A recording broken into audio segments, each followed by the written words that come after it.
program for you. We're going to be talking to Dr. Alawadi, our guest today, about bariatric surgery. I am, as you all know, Deborah Kofer, aka Mama C, and at the end there's Tiffany Kofa, Bling. Bling, Tiffany Cole Bling, and you know what? We had a great conversation even before the show began because there's so much information. Dr. Alawadi, you want to introduce yourself and tell people who you are, etc.? Good afternoon, everyone. I'm Dr. Alawadi. It's certainly a privilege to be here. I'm a bariatric surgeon in the region, the Lehigh Valley. I'm the surgeon representing Lehigh Valley Weight Loss. We operate throughout the valley and we run medical clinics throughout the valley as well. Oh, great. Okay, I know I began this conversation before we started today asking Dr. Alawadi. I had the gastric bypass 23 years ago. It'll be 23 years this coming June. And I have gained like 50 pounds back. I didn't gain the whole 110 back. But one of the things I asked him was about revision. And we'll get into that a little later on because that's a little bit more complicated. But we want to do the basics for those of you who have not had bariatric surgery but might be considering it. So one of the questions I'd like to ask you is, what is the process for becoming approved for bariatric surgery? That's a wonderful question. So in the last actually several months alone, the process of getting approved has become easier and easier. Our guidelines published by our National Society, the American Society of Bariatric Surgery, have actually changed just 2 months ago. Oh, yeah. Previously, you had to be about 100 pounds overweight to qualify on average. Now that number is down to 40, 50 pounds. Okay. And it's covered by the 99% of insurances, so it's very, very well covered. But you do need to go to a program that specializes in it. And what we find is we probably get around 98, 99% of people approved. Wonderful. I know my insurance paid for the whole thing as well, and my daughter had the sleeve and My insurance paid for it. absolutely. And Terry over there had the sleeve as well, and he's lost, insurance a paid for it. lot of his insurance paid for it. I think that All done insurance, by Dr. Alawadi. exactly, and I think insurers are realizing that if people take off the weight, there are going to be less health challenges and costs. Am I correct? That's exactly right. And it's wonderful that the data has really shown that actually 20, 30 years ago, what we thought was there were a number of medical problems people had: diabetes, high blood pressure, coronary disease. Now what we've come to realize is that what we thought was obesity, which was another medical problem we thought was an issue, actually causes all these issues.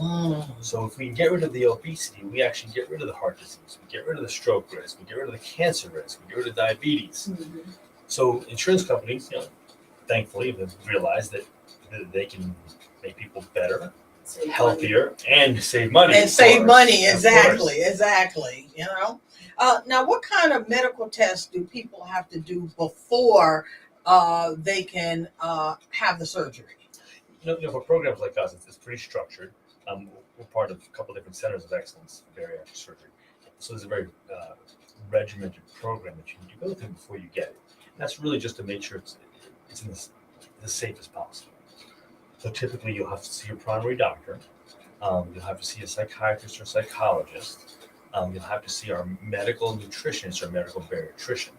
And that's probably one of the most important points, because that individual will actually teach patients how to exercise and eat healthy, which really comes to fruition not just before the surgery, but also after. Oh, absolutely.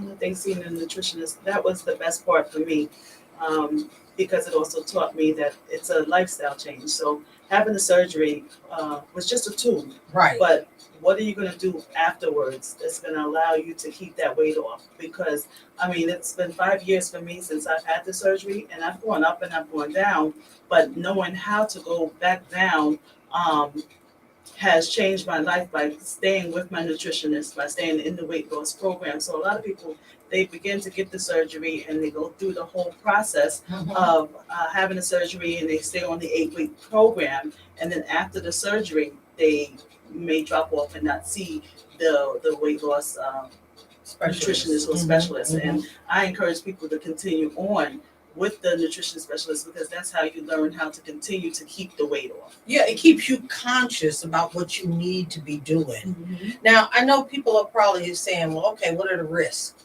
What are some of the risks that come with the procedure? So there are a number of different operations one can have for weight loss Mm-hmm. surgery. If you follow the data, and we're very, very religious about this, probably 95% of people should have what's called the sleeve gastrectomy, which is no question the safest bariatric surgery operation. Has very, very good results. But like any major surgery, which it is, there are some risks, although very, very small. The big risks we see are dehydration, so you're not drinking enough water after surgery because your stomach is smaller. And that typically results in people having to either just be brought to the hospital, given some IV fluids, or sometimes admitted for a few days.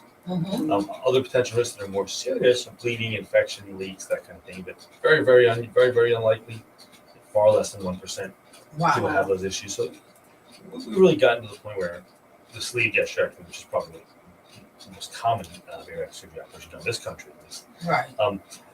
The risks that approach that of cosmetic surgery. Okay. I know when I did the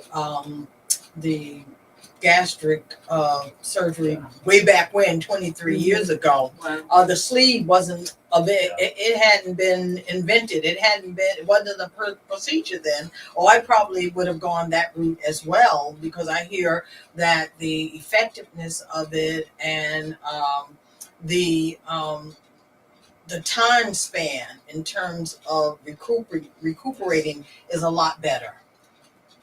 Like everything else in medicine, thank goodness we're getting better and better things. Newer operations are coming out really every 6 months to a year. Mm-hmm. The sleeve is one of the most common ones done right now. It is very, very safe and it works wonderfully well. And if you look at the people who can't have a sleeve, it's really very, very few. Okay. And What would trigger you to not be able to get the sleeve? Typically, if you have very, very bad reflux that you can't control in that Okay. situation, you can bypass. And there's some precancerous conditions that can occur when your reflux is really poor, called Barrett's esophagus. okay. And that's one situation where we wouldn't advise a sleeve. Mhm. But the vast majority of people, I'd say 95+%, sleeve's the way to go. I know I developed a condition called gastric. It was a gastric issue, a gastric stricture. Okay.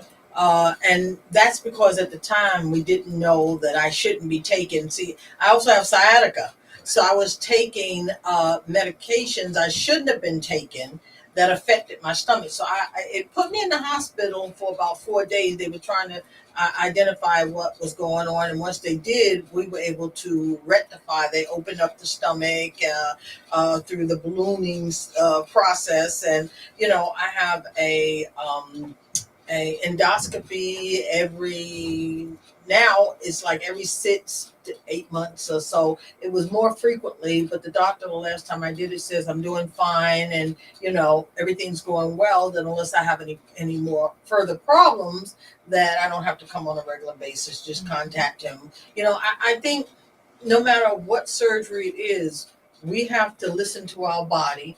And we have to pay attention to what it is we need. We can't just, as I would say, shishi poo poo problems and say, oh, well, that's nothing or whatever.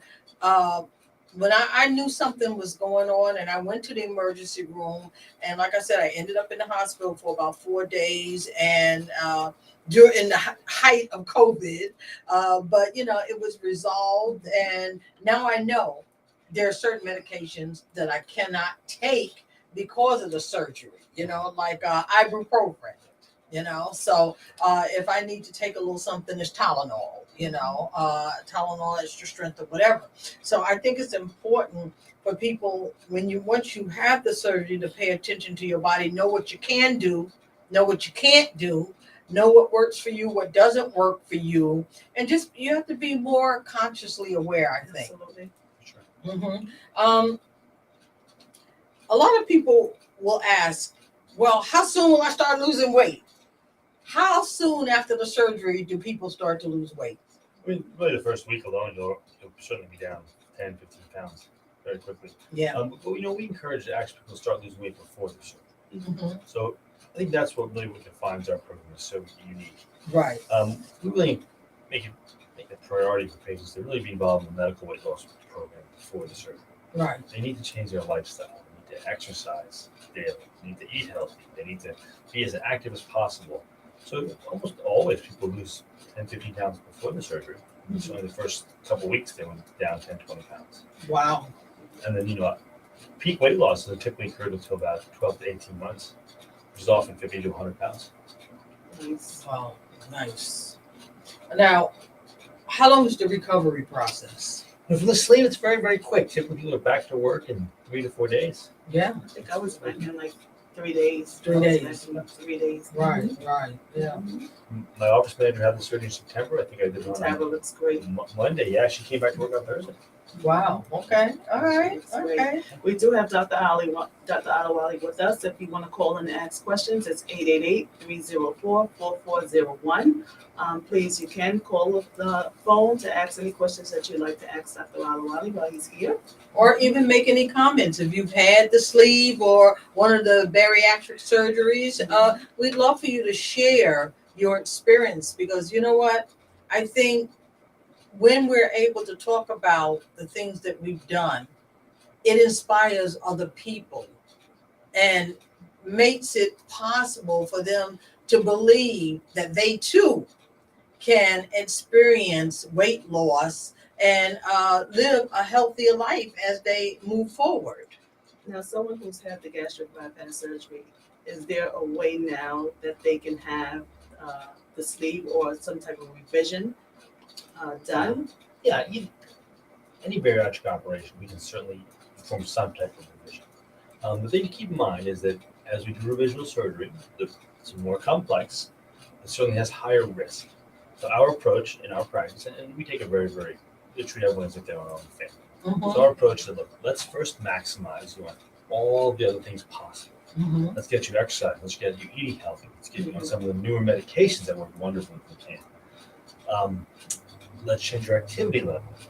Let's figure out what your challenges are to get active. And once we can optimize those things, I think at that point we consider revisions, because again, the surgery is a small part of it, and we never want to subject someone to a risk of surgery if we haven't optimized everything else first. Absolutely, absolutely.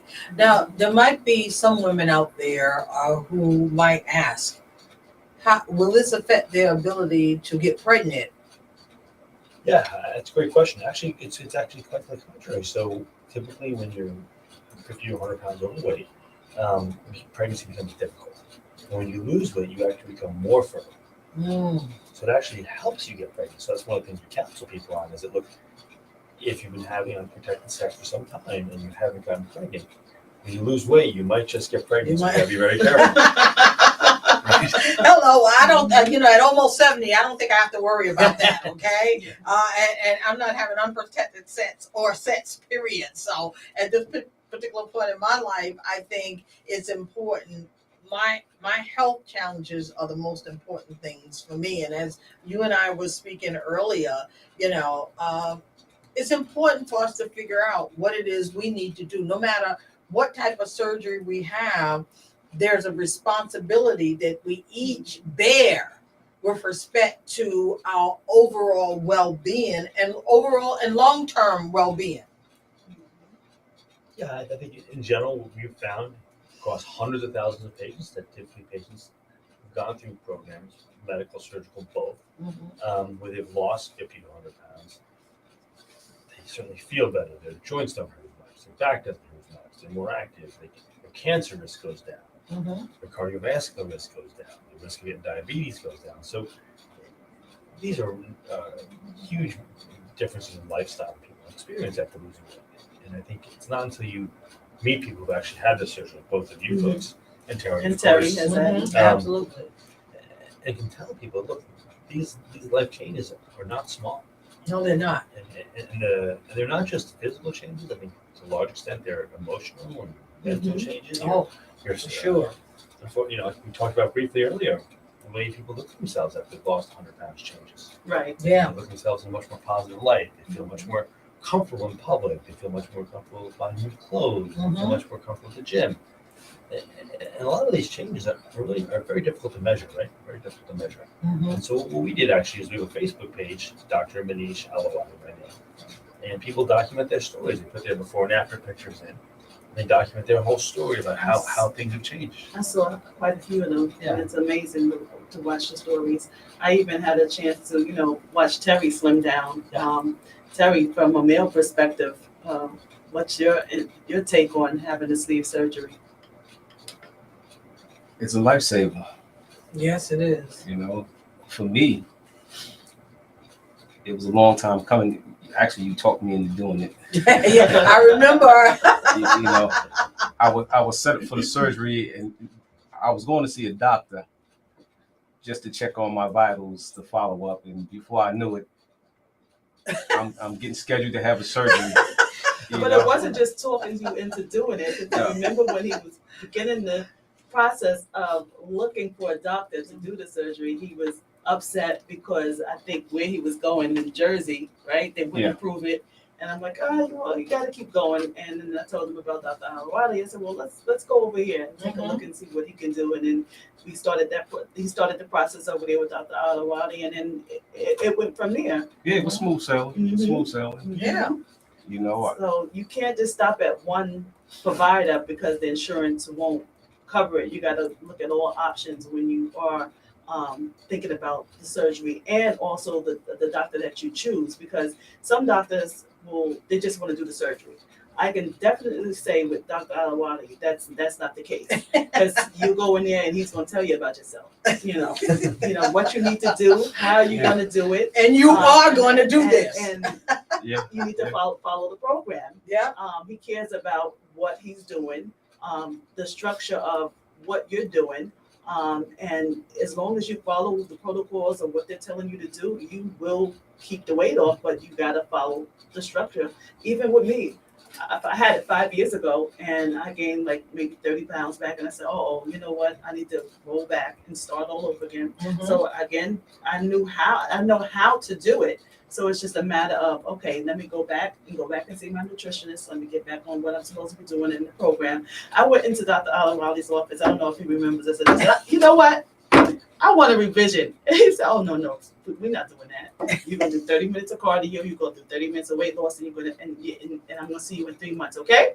Okay. So it wasn't just about handing someone a surgery because they want to take the easy way out, because there is no easy way out. No. Of course there is, he wants to get you to your goal weight, but you also have to do the work. Absolutely. And you have a responsibility, Mhm. and he wants to make sure that you stand strong in that responsibility and do what you're supposed to do. No, in fact, I'm about to knock off a few these days at the gym because I think I'm losing too much weight. I think I'm losing too much weight. There you look wonderful. You look amazing. Yeah, you look great. I do my walk in the morning and 4 days in the gym, That's fun. doing 10 machines and the treadmill. Mm-hmm. Too much. I'm down to 180 pounds. Wow. So Okay. that's Okay. Pretty amazing. Is that your goal weight, Terry? no. Actually, my goal weight was we set it at 200 pounds. Okay, so you're already 20 pounds underneath that. Crushed it. Okay. Yeah, exactly. We set So it at 200, and now I'm down to 180. So that's why I said I might knock off a few days at the gym. yeah, you don't want to get too thin. Yeah. I think there is such a thing as too thin. And sometimes I think people keep going because they don't yet. And I think we talked about this earlier. A lot of people who lose weight still see themselves as a fat person. Well, but going to the gym, once you get into the routine of going to the gym 4 days a week, getting up in the morning and walk, you do it blindly. Just get up and do it. Right. You know what I mean? Right. So you don't realize it's another addiction you done picked up. Yeah, another addiction. Just like food's an addiction. Yeah. For sure. You do 4 days at the gym every day for over a year straight, and you get up and walk around that pond every day for practically a year straight. you just get up and do it. It becomes a lifestyle, Yeah. part of your lifestyle. Yeah. And I think that's what people need to understand, that weight loss surgery Mhm. is part of there's a lifestyle that comes with it.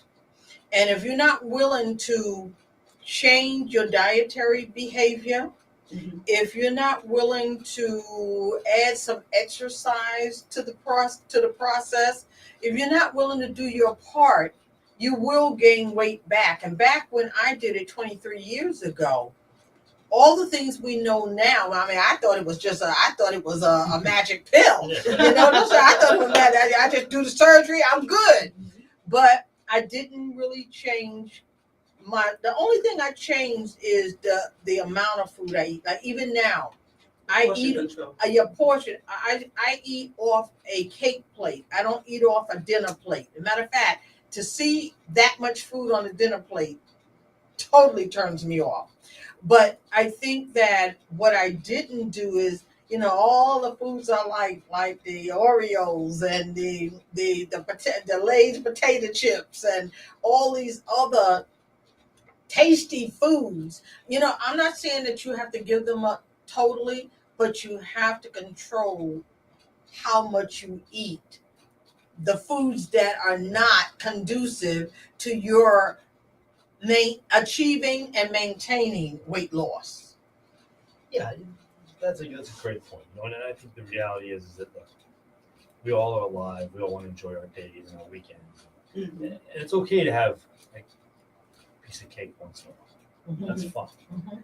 But you can't have the whole cake every day. Yeah, exactly. Right. Exactly. That's just not going to be conducive to weight loss, Exactly. right? So it's fine to have pizza once in a while. Today's a great day. The Eagles are playing. Hopefully they'll win. I'm sure my son's ordering pizza for us. I'm sure I'll have a slice of pizza, maybe 2 slices. I'm not going to Hey, eat pizza every day. Right? Absolutely. So I think that the message is, look, we all have to learn to live healthy. And it doesn't matter if you had weight loss surgery or haven't or thinking about it or not thinking about it or need it or don't need it. But we all got to commit to a healthy lifestyle. And as we chatted about earlier, staying healthy is a journey. It's not a destination. It's not, I'm fine. You're always working at it. absolutely. Yes. You're always working at it. No matter who you Exactly. are. That's true. No matter who you are. And I think the important message is that all of us have to work at it. Absolutely. And whether you're having surgery, you got to work at it. If you're not having surgery, you have to work at it. If you're Terry, who looks amazing, he still works at it. Yeah, he Right? looks amazing, Yeah. you know? I'm certainly in the gym 3 to 4 times a week, and I think we just all have to always be conscious that look, we're given one body, and we got to do the best we can to take care of it. Mhm. Oh, absolutely. And I think if people can understand that and realize that the surgery, as you said so eloquently, Tiffany, that look, the surgery is a tool, Mhm. but you've got to embrace the other tools. You do. You have to exercise. You have to eat healthy. You have to Absolutely. commit to eating a reasonable portion. You have to eat more protein than fats and carbohydrates, right? Mhm. All those things are just so important. When you put them all together, you're going to do wonderful. Like all of you have. Absolutely. And like I said before, there are the silent audience who, I've helped a couple of people on the journey who don't like to talk about their weight loss and the Mhm, journey mhm. of having the procedure. And that's okay. They are where they are. But certain people are, like I told Dr. Alawadi, my BMI, I think when I had it done, just made the mark for me to have it. So Right. for me, it was more of a, okay, well, then this is supposed to be a journey for me to be able to explain to other people what it does, how you do it, and how to continue on to Absolutely. continue the weight loss journey and explain it. Absolutely. So I've been able to help other people along the journey Absolutely. taking off weight, detoxing the body, in order to stay healthy. And again, it's just a tool because I have my time where I will, go up in weight and I have to backtrack myself and take the weight off again. Right. So like Dr. Alawadi said, it's a journey and it's, how do A constant you journey. perceive yourself? Yeah. Absolutely. And you have to be willing to commit to yourself. Mhm. You have to decide that you're worthy enough to make whatever changes you need to make. And you don't have to do it all, it doesn't have to happen overnight. Change is a process. You do it little by little by little by little. And you know what? And that's one of the things that's helped me not gain the whole 110 pounds I lost back is that I'm focusing on what it is I need to do on a daily basis. I look at, and since I was diagnosed in October as diabetic, I get up every morning, I check my number. I want to know what my number is. So that kind of tells me what I do that day. And it's important to commit to the process. You gotta commit to the process. If not, the process is not going to give you the results you're looking for, and I don't know how many times I could say that. I mean, I think I'm an example, of the fact that unless you do certain things, that yes, you can gain weight back. And like I said, I've gained 50 of the 110 I lost. I don't intend to gain any more, and I'm watching, and I check my weight on the scale, and I look at what I'm cooking, and I try to make whatever changes I need to make on a constant basis, but not getting crazy with it. Sometimes we get crazy. We become obsessed with doing certain things, but obsession is not a good thing, We were also talking about some of the newer procedures that were out there. I know last night Terry was talking to me. He was saying that there were some new procedures out there. Can you go over them or explain those procedures, and if they're better than the sleeve, or No, it's a great question. So bariatric surgery still is very new in this country and across the world. And newer operations are coming down. 2 recent operations came out in the last 18 to 24 months. They're geared towards primarily two things. One is towards revisional bariatric surgery. So we found that even with the sleeve, which is a fantastic operation, there's a small percent of people, 15%, 20%, who don't embrace the lifestyle changes. Or they just haven't lost enough weight. They lose some weight, but not enough. In both those situations, we found there's two newer operations: the single anastomosis gastric bypass, which is a simpler version of the older operation, the Roux-en-Y gastric bypass. It has a lower complication rate, but it's also more effective. Okay. So that's kind of the best of both worlds, right? An operation that works better, but it's also less risky. And that seems to have very, very good results in Europe specifically. For people who don't do as well with the sleeve or want to lose more weight after the sleeve or regain their weight after the sleeve. The other operation is called the single anastomosis studio switch. Again, another operation that's found to be very, very helpful for people who don't do as well as they want to with the sleeve, and then want to lose more weight. Right. And they have little slightly different risk profiles, but again, they're two very new operations that people seem to be doing very, very well with. Okay. There is sometimes a challenge getting it approved, but often just takes your doctor making a phone call to the medical director, having a one-on-one conversation, explaining his rationale, and because they're newer operations, not everyone knows about them. Right. We're actually the only program in the region that's doing that regularly. nice? Right. So I think that it really just takes, like you said earlier, doctor, really taking personal interest in your case and really fighting for what you need. Right. So is it based on your BMI that you give the revision? Yeah, it's based upon your BMI and there are a number of several other factors. Revisions can be a little more complicated, but BMI is the primary indicator that gets us in the door. But again, like we talked about earlier, that person who doesn't want to make the lifestyle change or hasn't made it yet, we typically tell them, look, let's first try the lifestyle change and see how well you do. Because again, look, any surgery has some risks, and obviously we want to make sure you really need it. Right. But especially if you already had bariatric surgery, right? Right. And we sure don't want to do revisional surgery and have you then fail that or gain weight after the surgery, not do as well as you wanted to when you've incurred all that risk. So we really want to make sure the people we're doing revisional surgery are compliant from a standpoint of exercising, eating healthy, taking the necessary vitamins, and really doing everything they can to get what they want. And that we find is really the challenge, specifically in that space. It's people who really qualify for revisional surgery, which means you've gained the majority of your weight back, or you just haven't lost enough. Not all of them, many of them need to work on their own personal goals, exercise, eating healthy. And I think that realistically, we just want to make sure they're going to be as good as they can be after the revisional surgery. Awesome, awesome.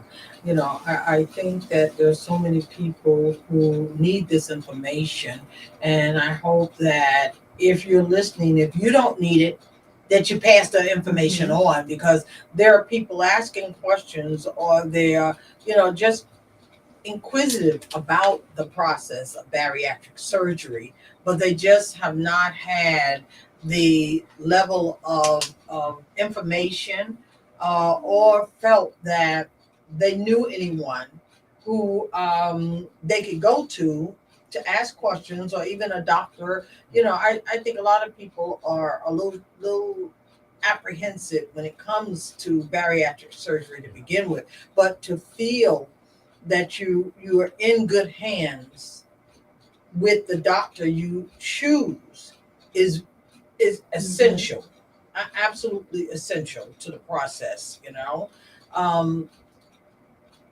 One of the things I think is important is the changes your body goes through. What kind of changes does the body go through once you have the bariatric surgery? Now, do you have bowel changes? You have, of course, there are dietary changes, how much you can eat, etc. But are there other changes that the body goes through that people should be aware of? That's a wonderful question. So it's really very operation specific. So let's talk about the sleeve, because that's the most common operation. Okay. Done in America. So with the sleeve, obviously you can eat a lot less every time after you sleep. So you typically go from eating 1, 2, or 3 meals a day to eating 4 or 5 meals a day, because your portion size is severely limited. Yeah. You also got to be careful, because you can't drink liquids at the same time you're eating, because your stomach will fill up very quickly. On a more physiologic level, what you'll find is that your appetite, your hunger is suppressed, because we actually remove some receptors on your stomach when we do the surgery that actually encourage you to want to eat. So by removing that part of your stomach, you don't feel hungry anymore. Okay? You also occasionally you'll get a little bit of diarrhea. Occasionally you'll get some feelings of chest pain and abdominal pain, and that typically occurs when you eat too much. Okay. What about the dumping? And not so much with the sleeve. With the sleeve. It can be a problem with the bypass. Yeah, I had switch. problems with the dumping Yeah. In the beginning, but once I understood what it was and what triggered the dumping, I was able to make whatever changes I needed to make in order to eradicate that process, Right. because that is not fun. Yeah, and that's another reason why I think most of us who really follow literature closely have gotten away from the bypass, because you don't get those issues with the sleeve. Much simpler, much fewer perioperative and post-operative issues that come up. I think one thing we do find is that, as Terry so eloquently said earlier, is that food is often an addiction, and what we worry about is that people will substitute one addiction for another, right? So whether it be alcohol, drugs, or other things that aren't healthy also as well. So it's critical that they see the psychologist or psychiatrist before, so identify. Look, these are risks after the surgery. That where you were previously addicted to food, you're no longer going to be eating food. It's not going to be pleasant because you're going to feel very full. Right. But we don't want you to substitute those addictions for something else. Right. In Terry's case, exercise, that's probably a great addiction. Great addiction, yeah, So exactly. So good for him. I got to try and get into that addiction, That's always the ideal. I think it's good that they have you see a psychiatrist, because I remember after having the surgery, I went to see Dr. Alawadi, and there was a patient who was actually mad because she could eat a cheeseburger. Yeah. And they I remember you telling me about that. And they explained to you the whole procedure of what it's going to be. And she was upset because she couldn't have this cheeseburger. So wow. I mean, okay. You go through all of the work, the psychological stuff that to goes see along what's with going to happen, right? So I was kind of surprised that after the surgery, we had just had the surgery, and she wanted a cheeseburger. Okay. Okay. So you'd be surprised what people come up with in their mind after they have the surgery, because now they can't have a cheeseburger. Yeah, exactly right. That's the part that's so interesting, right? Your mind is addicted to food. You feel like you really want it, you need it. Yeah. And that's part of the changes that occur, that are so imperative to break that cycle. Oh, absolutely. Absolutely. Now, how small is the stomach once you've had the sleeve? I know I had a doctor who, they did some x-rays, Now, when I first did the surgery, my stomach was the size of an egg. He said my stomach is now the size of a dozen eggs. So that means that Doesn't it can still not stretch. bad. It doesn't still not bad. So the sleeve, typically your stomach normally is about the size of a milk gallon jug. It's about a gallon, 3/4 of a gallon, something like that, before the surgery. After the sleeve, it's about the size of a banana. Right? So it holds about 3, 4, 5 ounces. Oh, Over time, does it stretch? Will it It stretch? does. Oh, it does. It will definitely stretch, and the amount of stretch is very much based upon what you're put into it, right? So if you try to eat 1 or 2 big meals a day after sleep, you're going to stretch that stomach pretty good. But if you try to just have 1 or 2 spoons 4 or 5 times a day, you're not going to stretch it as much, right? And it's often the people who are eating larger meals at one time right. that tend to stretch their stomach and then have to get eaten more and they end up with a ravine. So we try to really encourage them to look, you got to eat several small meals a day, 4 or 5 meals a day. Right. And you want to drink your liquids and then eat your food half an hour later. You're not putting too much in that stuff. Right? Whenever you feel that pain, that chest pain, that belly pain, that's a new feeling for people because they're not used to stomach feeling so full. That's being full. So you want to take notice. And most people don't know what being full is. That's Isn't right. that the truth? I mean, That's I the read truth. something that most people are eating out of desire, not because they're hungry. Yeah. Most people don't know what hunger is Right. because they're eating out of the desire for food. It's a psychological addiction. It is a psychological addiction. Because let me tell you, Terry, what has been the biggest change for you? For me, I don't eat when I'm bored. Wow. Because that's what most people do when they're bored. They eat, and food is a comforter. So most people, if you don't smoke cigarettes or drink alcohol or do anything else, food is usually going to be a comforter. So if you're going through something emotionally, you're going to go 5 times to the refrigerator and nothing's changed. You know, So have you changed that for something else now? I got my new addiction. What's that? Exercise, fitness. Exercising. Walking and going to the, believe it or not, between the radio station and going to the gym, I don't have time to do much of anything else. So by the time I get finished at the gym, I'm gonna go home and have something to drink, and I'm exhausted from being at the gym. So I'm gonna take a shower and go to sleep. I wake up in the morning, do my walk. I'll have something to eat, a boiled egg or something, and that'll fill me up. And I'll keep it moving. A bunch of small meals during the day, and then it's time to go to the gym. So What was that's routine. What was the hardest part of this whole process for you? Thinking that I really needed to have this surgery because I was over 200 pounds for 20 years. Mm-hmm. So I was comfortable. My clothes fit me well. It looked good. Until now, when I look at the difference in photos of the befores and afters, then it's like, okay, Wow. all right. Yeah, you see the difference. Yeah. Yeah, me too. Yeah. People saw pictures of me before the surgery, and then they saw me after the surgery, and after I lost a significant amount of weight, and they said to me, "We didn't realize you were that big." But I always said I never wore a fat girl sign across my head. I always dressed well. I smell good. I look good. But I can say this much. I gotta admit, What? I still wear my suspenders every day. Oh, okay, all right. That's because you got great style. Yeah. That's your style. But it wasn't just about the weight. It was about being healthy. I mean, you had open heart surgery, so it was more for you about being healthy and being able to Right. unclog the arteries. Make sure that you didn't have to have all the medications because there was plenty of medications. So why are you taking all that medication? He was taking more medication than he was taking more medication than me. Right. Yeah. Oh. Yeah, most of that medication is gone. So. And isn't that a good feeling? Mm-hmm. Oh, So yeah. with the surgery, you were able to come down off of the medications that you were taking? And I got more money in my pocket. Hello.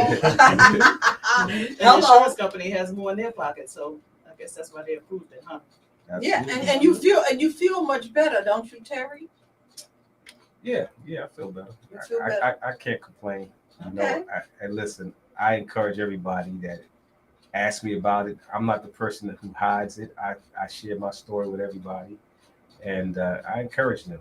You know, Look, I refer to Dr. Alawadi all the time. You know, just go in and have a conversation. Doesn't mean you got to do Absolutely. anything. Just go have the Go have conversation the conversation. Absolutely. because lack of knowledge and is what's going to keep you in a dark place, and it's just a conversation. Mhm. Yeah. Because what you heard and what the stigmatism is, that's not what it is. It's about living a healthy, long life and getting rid of all these diseases that you don't have to have.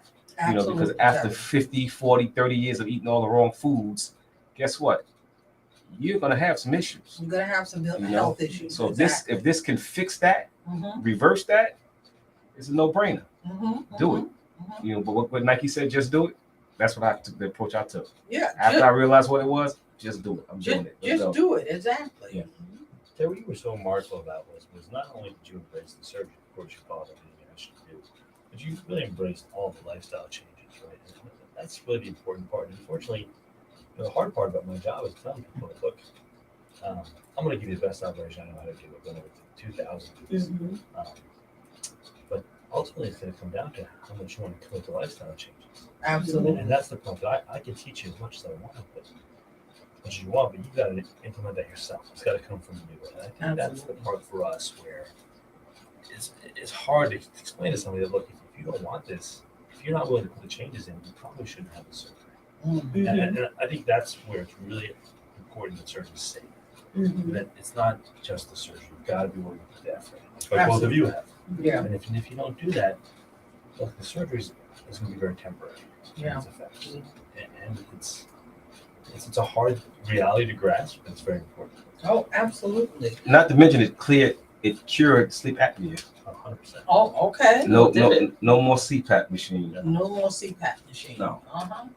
Now, what about supplements? Should people take supplements after the surgery because maybe they're not getting enough nutrition from their food? Yeah, absolutely. So what we typically recommend people, we have a variety of vitamins. It's companies we can recommend and what operation they have. Mhm. So anything from simple as a couple essential a day to essential as calcium, additional standard vitamins, certainly. Protein is very important. We typically recommend 1 gram per kilogram per day of protein, right? And that can be from a variety of sources, from obviously eating healthy, chicken, fish, no fried meats, obviously. And then protein shakes are great supplements as well because it's really hard to get that amount of protein in your body. Okay. So it's very, very important to get adequate protein, especially if you're like Kevin, you're going to the gym and your muscles need that protein to rebuild and recoup. Right.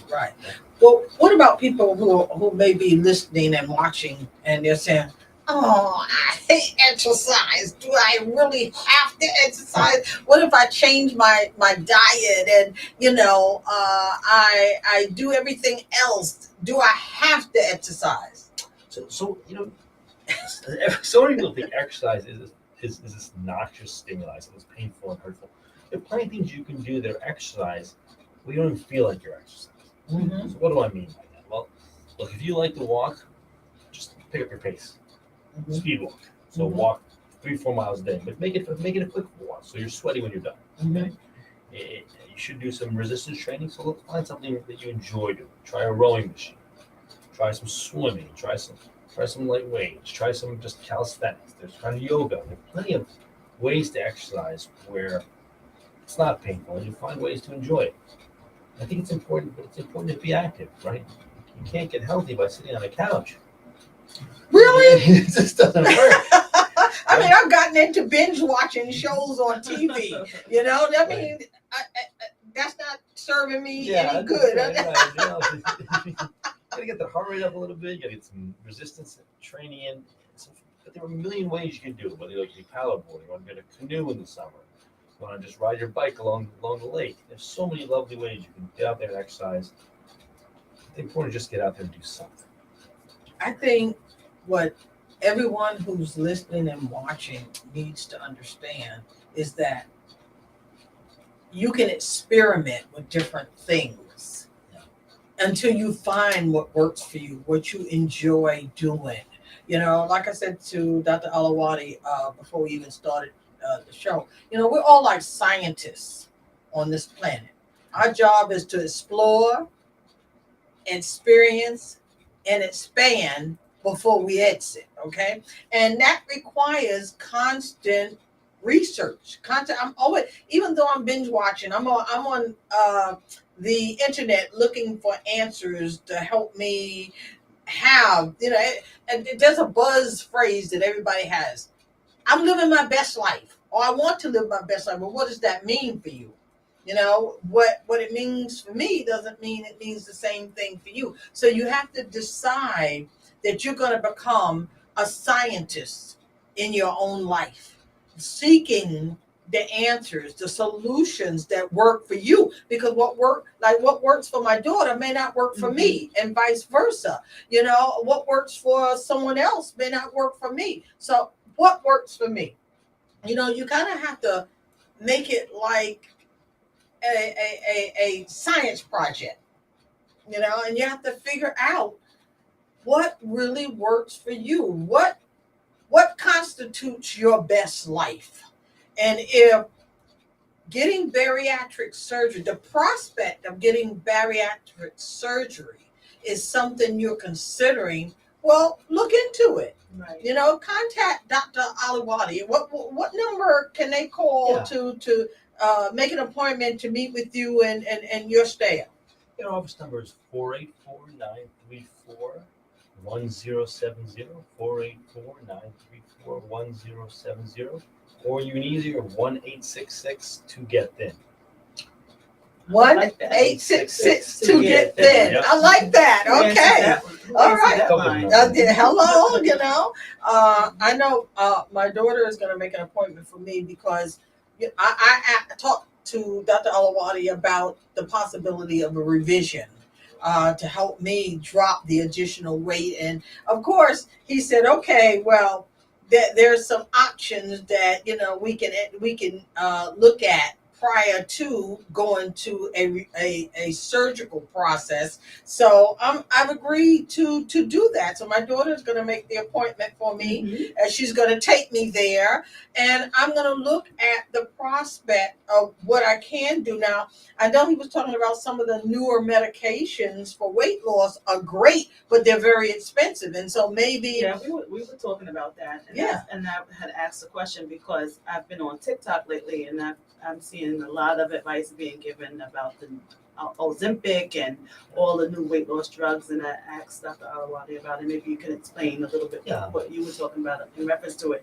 And it was just kind of scary because you have all this advice on social media about these new drugs, and I'm like, talk to your doctor first. Talk to your doctor. Exactly. Exactly. Don't take, most people on TikTok are not doctors. They don't have the level of medical wisdom that's required to help you. So, some wonderful new drugs coming out. Ozempic was certainly one of them. They work very, very well. Now that works. Let me just say that works well because my doctor had put me, my nutritionist had put me on Ozempic. I lost 20 pounds using, but it's also for diabetics. But it's for diabetics. But it also helps you to lose weight. So a lot of people are trying to take it to lose weight. They may not even be a diabetic. I don't know whether or not doctors are giving them. For sure. They are. We are. Okay. But again, the key I think is to put you on these meds, get some weight off, and we want to keep it off. Yeah. So again, there's no magic wand. Right. Whether it be a pill or surgery, in our practice, we use all the tools we can, especially people who've already had surgery. Because we want to maximize every chance we can give you that we can get you to a good weight before revision surgery. Right. Because if you need it, if you still want to lose more weight after we maximize the medications and the exercise, you eat health, that's great. We'll be happy to give you a great revisional operation. But the reality is we want to make sure you change that lifestyle so that this revisional surgery will be with us. Absolutely. We don't want you to have a surgery, right? Absolutely. So I think even more important than the revisional setting, we really got to make sure that we're doing everything possible to get you on the right track for success. Absolutely. And because the risk is higher, and really, a failure after two operations really has some challenges. Oh, I'm sure. I'm sure. And I think after a first revision, I think you might want to call it quits.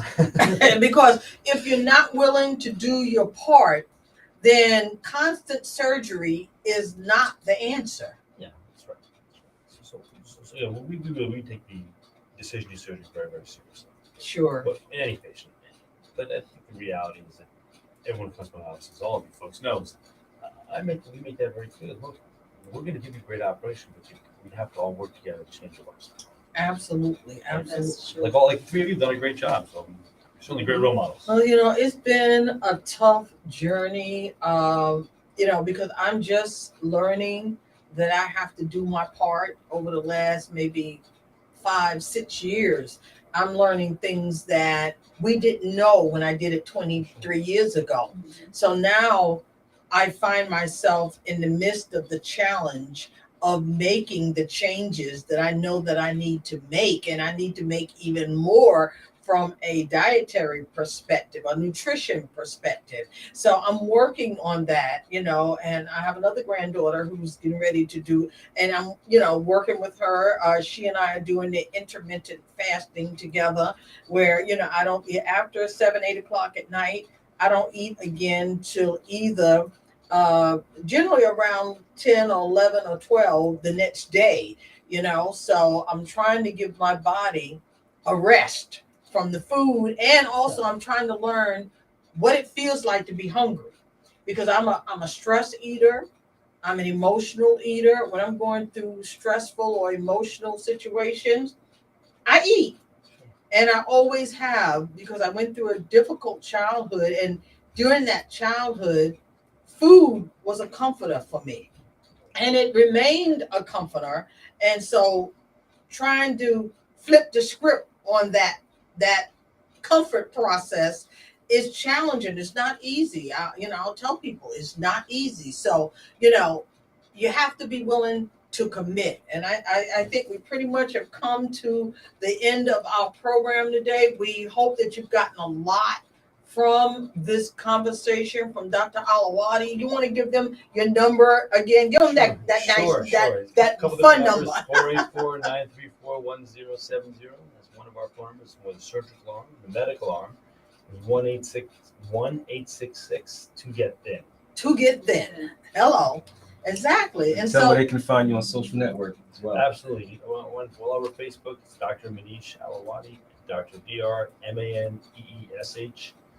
New word AILAWADI. You'll see a Facebook page with hundreds of pictures and stories and people telling you what we do and how we do it. Mm-hmm. Absolutely. And it kind of serves as a support system to be able to go to that page, see the results, see what information you need. I mean, it's wonderful. I mean, just do it. If you want to take off the weight, you want to be healthy, you want to truly live your best life, we guarantee that if you put in the work you need to put in, and the surgeon does what the surgeon needs to do, you'll have success.